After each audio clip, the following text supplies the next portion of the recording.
नमस्कार मंडळी, कसे आहात तुम्ही? मजेत आहात ना? आमच्या घराच्या समोरच विड्यांच्या पानाचा वेल आहे, तर त्याचीच पाने तोडून मी तुम्हाला आज विड्याचे मोदक म्हणजे पान मोदक कसे करायचे ते तुम्हाला सांगणार आहे. आपल्या परंपरेत देवांना पान सुपारी ठेवण्याची प्रथा आहे. ह्याच विड्याची पानांचे गणपतीला बाप्पांना आवडतील असे पान मोदक मी आज करणार आहे, तर ते बाप्पांना नक्कीच आवडतील. उकडीचे मोदक, तळणीचे मोदक, रव्याचे मोदक आपण नेहमीच खातो, पण आपण ह्यावेळेस पान मोदक हे नैवेद्याला करूयात. तर चला त्याच्यासाठी काय काय साहित्य घेतले ते आपण पाहूया.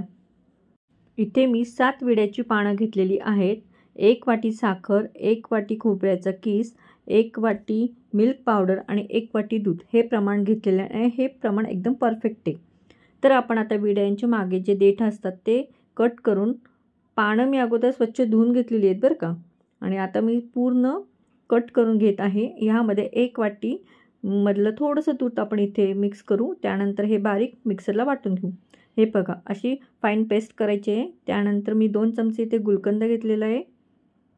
त्यामध्ये आता काजू बदाम कट करून टाकलेत. 1 चमचा बडीशोप टाकलेली आहे. त्यानंतर 1 चमचा ही दुसरी एक बडीशोप आहे ती पण टाकलेली आहे. आणि 2 चमचे मी खोबऱ्याचा कीस टाकलेले आहेत. आणि आपण हे आता सर्व मिक्स करून घेऊयात. तुम्ही इथे पाहू शकता किती छान दिसत आहे ना आपलं हे मिश्रण. आपण हे स्टफिंगसाठी वापरणार आहोत. हे सर्व मिश्रण आता मिक्स झालेलं आहे. आता आपण एक पॅन घेऊया आणि पॅनमध्ये 2 चमचे तूप टाकून घेऊयात. तूप गरम झालं की त्यामध्ये आपण 1 वाटी खोबऱ्याचा कीस घेतलेला ते मिश्रण ह्यामध्ये मिक्स करू आणि व्यवस्थित फ्राय करून घेऊया. थोडंसं त्याचा कचवटपणा जास्तोपर्यंत थोडं फ्राय करायचं आहे. इथे पाहू शकता 2 ते 3 मिनटं झालेली आहेत आणि आपलं हे छान असं फ्राय झालेलं आहे. त्यामध्ये आपण 1 वाटी दूध टाकून घेऊ आणि परत व्यवस्थित छानपैकी मिक्स करून घेऊयात. आता मी ते दूध पावडर पण टाकली आहे. आता सर्व व्यवस्थित मिक्स करूयात. सर्व एकजीव करायचं आहे.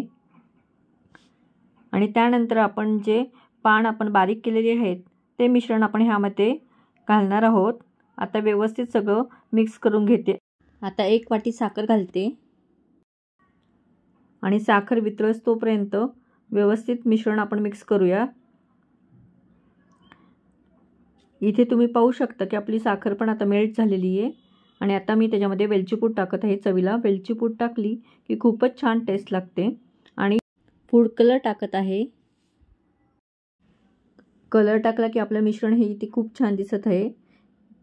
आता आपण हे सर्व व्यवस्थित मिक्स करून घेऊया. 3 ते 4 मिनिटात आपलं मिश्रण आता इथे तयार झालेलं आहे. तुम्ही पाहू शकता ह्या पद्धतीनेच आपलं मिश्रण करायचं आहे. आता ह्यामध्ये मी अर्धा चमचा तूप टाकत आहे. आता आपण हे मिश्रण एका भांड्यामध्ये काढून घेऊ आणि थंड झाले की मग आपण त्याचे मोदक करूया. इथे पाहू शकता आपलं मिश्रण थंड झालेलं आहे. तर आपण आता जो मोदकाचा मोल्ड आहे त्याला मी आता इथे तूप लावून घेते. मोल्डला तूप लावून झालेलं आहे.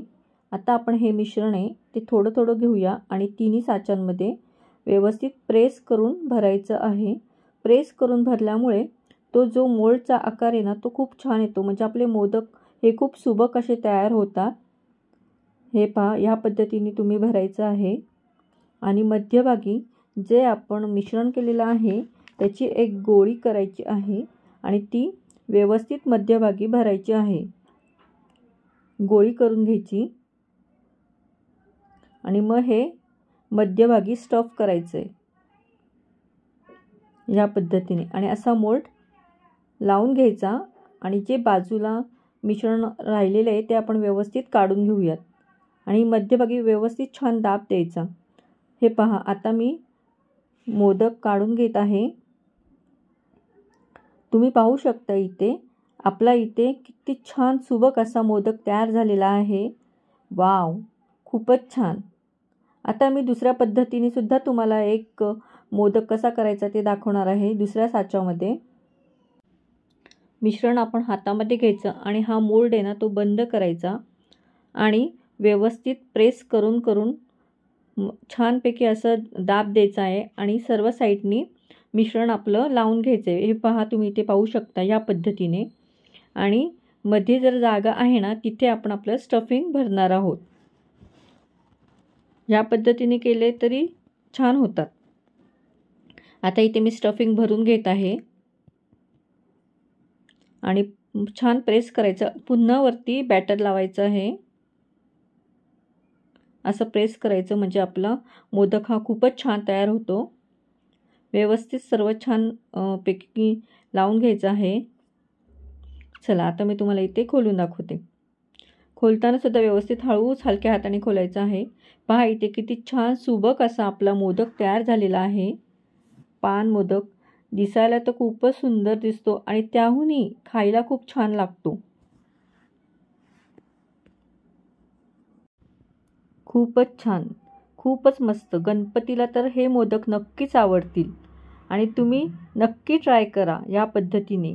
खूप छान म्हणजे खूपच छान लागतात मोदक. आता आपण थोडंसं डेकोरेट करूया मोदकाला. इथे बडीशोपच्या गोळ्या आहेत, ते मी लावून घेते. त्याच्यामुळे खूप छान दिसतं. किती छान दिसत आहे ना मोदक. आता मी सर्व ह्याच पद्धतीने मोदक सगळे करून घेते आणि नंतर मग तुम्हाला दाखवते. इथे सर्व मोदक करून झालेले आहेत. तर ह्या गणपती बाप्पांना तुम्ही नक्की असे मोदक करा, कारण हे मोदक खाण्यासाठी तर खूप छान लागतात. दिसतात तर सुंदर, त्याहूनही खाण्यासाठी खूप छान लागतात आणि गणपती बाप्पांना नक्की आवडतील आणि त्याचबरोबर तुम्हालासुद्धा आवडतील. हे मोदक करायला पण सोपे आहेत आणि होतात पण झटपट आणि खूपच छान वेगळ्या पद्धतीचे असे हे पान मोदक आहेत. आणि विड्याची पानं ही आपल्या आरोग्यासाठी ही खूपच छान असतात, चांगलीच असतात. त्यामुळे ह्या गणपतीमध्ये तुम्ही नक्की या पद्धतीचे मोदक करा, नक्की ट्राय करा आणि कमेंटमध्ये मला नक्की सांगा की ह्या पद्धतीने जर तुम्ही मोदक केले असतील तर ते कसे झाले आहेत. तुम्ही ते किती छान दिसत आहे मोदक, पहा तुम्ही. खूपच सुंदर, टेस्टी तर एवढे झालेले ना, खूपच झालेले. तर माझा हा व्हिडिओ कसा वाटला प्लीज मला सांगा. लाईक करा, शेअर करा, सबस्क्राईब करा. Bye bye.